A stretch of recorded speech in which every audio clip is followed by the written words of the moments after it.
High.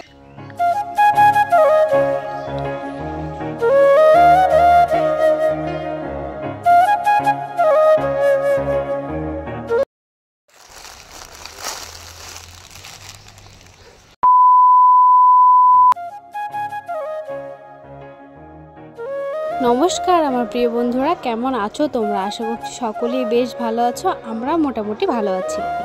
আজ শুক্রবার, সকাল এখন 6টা। তো ঘুম থেকে উঠে ব্রাশ করে নিয়েছি, তারপরে ঠাকুরের থাল বাসনগুলো মেজে নিচ্ছি। আজকে আমি কি করব, সারাদিনটা কিভাবে কাটাবো সেটা তোমাদের সঙ্গে শেয়ার করব। তোমরা সবাই ভিডিওটা দেখো, আশা করি তোমাদের ভিডিওটা ভালো লাগবে। তোমরা কোথায় দেখে ভিডিওটা দেখছো অবশ্যই কমেন্টে জানিও। আমার নাম দিয়া সরকার। আমার কথাগুলো কেমন লাগলো অবশ্যই জানিও। Thank you. এই যে তোমরা ভয়েসটা শুনতে পেলে, এই ভয়েসটা আমার বোনের। তো আমি ভিডিও এডিট করছিলাম যখন, মানে ভয়েস দিচ্ছিলাম, তখনও বললো কি আমিও ভয়েস দেবো তোর মতো করে। তো ভাবলাম যে নে দে। তো দেখি যে বললো, ভালোই বললো, তো আমিও ভিডিওটাতে অ্যাড করে দিলাম। অবশ্যই কিন্তু কমেন্টের মাধ্যমে ওর ভয়েসটা তোমাদের কেমন লাগলো জানিও আমাকে। তোমাদের সঙ্গে কথা বলতে বলতে আমি কিন্তু ঠাকুরের যে থাল বাসনগুলো ছিল সেগুলো মেজে ধুয়ে নিয়েছি, তারপরে উঠানটা লেপে নিলাম। আজকে হচ্ছে একাদশী, এই জন্য ভালো করে বাড়িঘর লেপে নিচ্ছি।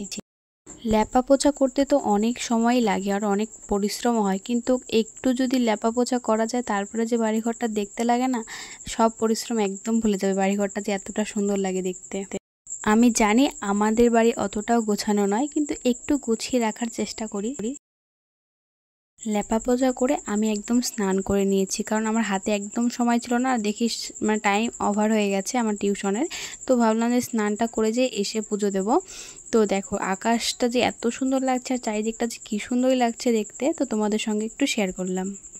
আমি বরাবরই বলি যে আমার যদি কোনো ভুল ত্রুটি হয়ে থাকে তাহলে অবশ্যই কিন্তু কমেন্টের মাধ্যমে আমাকে জানিও, তাহলে অবশ্যই আমি ভুলটাকে সংশোধন করার চেষ্টা করব।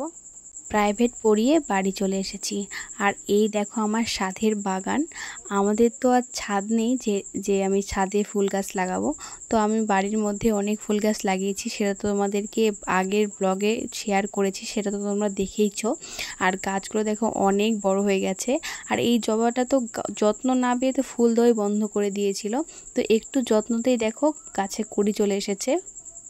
আর এটা যখন ফুলে পরিণত হবে সেটা তো তোমাদেরকে অবশ্যই শেয়ার করব। তোমরা আবার ভেবো না যে আমি কিছুদিন হলো গাছ লাগাই। গাছ আমি আগের থেকেই লাগাই, মানে ফুল গাছ। ফুল বলতে পারো, ফুল আমার ইমোশন, মানে ফুল দেখলে আমি পাগল হয়ে যাই, মানে ফুল আমার এতটা পছন্দের। তো যাই হোক, অনেক বক্তব্য দিয়ে ফেলেছি। তো সকালে তো ঠাকুরের থাল বাসনগুলো মেজে রেখেছি, তো এখন পুজো দেবো। আর তোমরা স্লো মোশনে ভিডিওটাকে এনজয় করতে থাকো।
পুজো দিতে না দিতেই পার্সেল এসে হাজির। তো কিছুদিন আগে আমি মিশো থেকে একটা শাড়ি অর্ডার করেছিলাম।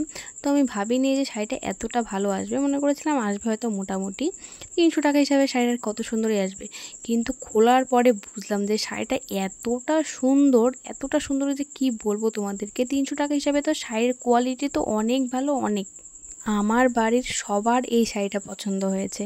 আর আমার কাকির এতটা পছন্দ হয়েছে যে কাকি নিজের জন্যই সেম টু সেম এই শাড়িটাকে আবার অর্ডার করেছে। শাড়িটা আমার কেমন লেগেছে সেটা হয়তো আমার মুখটা দেখে বুঝতেই পারছো, আর কিছু বলছি না নতুন করে। দেখো 500, 600 বা 1000 বা তার থেকেও বেশি দামি শাড়ি কিন্তু আমি নিতে পারি, কিন্তু শাড়ি তো বেশি পরি না। এত দামি শাড়ি নিয়ে ঘরে তুলে রেখে লাভ আছে? একটু কম দামের মধ্যে শাড়ি নেওয়া ঠিক আছে, পরবো, নষ্ট হবে, আবার কিনবো। আর দামি শাড়ি তো এই তুলে রেখেই দাও, শাড়ি তো বেশি পরাই হয় না।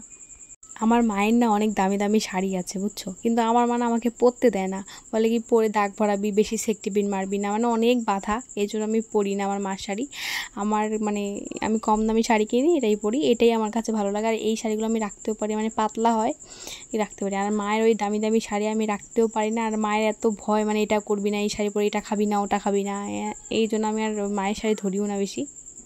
আবার অনেক সময় এত সেফটি পেরিয়েও আমি অতও দামি দামি শাড়ি পরি, কিন্তু আমি রাখতে পারি না, আমার ভীষণ গরম লাগে ওই শাড়িগুলো পরলে।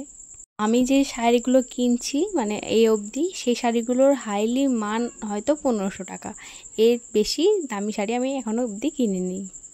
শাড়িটাকে এদিক ওদিক বাম দিক ডান দিক যাই দিক বলো না কেন, সব দিকে দেখে ফেলেছি, শাড়িটা একদম পারফেক্ট আছে। তো আজকের মতো ভিডিওটাকে এখানে এন্ড করছি। ভিডিওটা তোমাদের কেমন লাগলো অবশ্যই কমেন্টের মাধ্যমে আমাকে জানিও। আর যদি তোমাদের ভালো লেগে থাকে তাহলে অবশ্যই লাইক কমেন্ট আর শেয়ার করে দিও। আর তোমরা যদি চ্যানেলে আমার নতুন হয়ে থাকো তাহলে অবশ্যই সাবস্ক্রাইব করে আমার পাশে থেকো। তো চলো আজকের মতো টাটা, দেখা হবে আবার কোনো নতুন ভিডিওর সঙ্গে। ততক্ষণের জন্য তোমরা ভালো থেকো, সুস্থ থেকো, আর আমার ব্লগ দেখার জন্য একটু এনার্জি রেখো। তো চলো টাটা।